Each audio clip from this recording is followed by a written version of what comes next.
అనేక సామాజిక కార్యక్రమాలు అంటే నా శరీరానికి మాత్రమే అవధిదానం, నా మనసు కాదు అన్న ఒక గొప్ప నినాదంతో ఈరోజు ఆయనను సన్మానించుకోవడం నిజంగా మా యొక్క అదృష్టంగా భావిస్తున్నాము.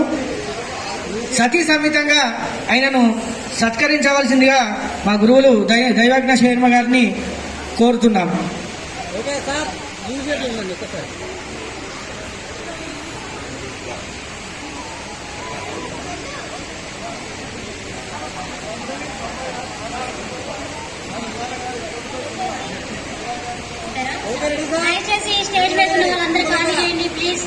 దయచేసి సభా మర్యాదను పాటించండి. స్టేజ్ మీద ఈ కార్యక్రమానికి సంబంధించిన వారు, అవార్డు పొందిన వారు, ప్రదర్శన పూర్తయిన వారు దయచేసి ఈ స్టేజిని కాల్ చేయవలసిందిగా వినమ్రంగా వినయతతోటి కోరుకుంటున్నాము. పదే పదే చెప్పడం మా పని కాదు. మా ఆవేదన అర్థం చేసుకొని దయచేసి మాకు సహకరిస్తారని కోరుతున్నాము. అన్యులు దయచేసి స్టేజ్ వెళ్ళగలరు.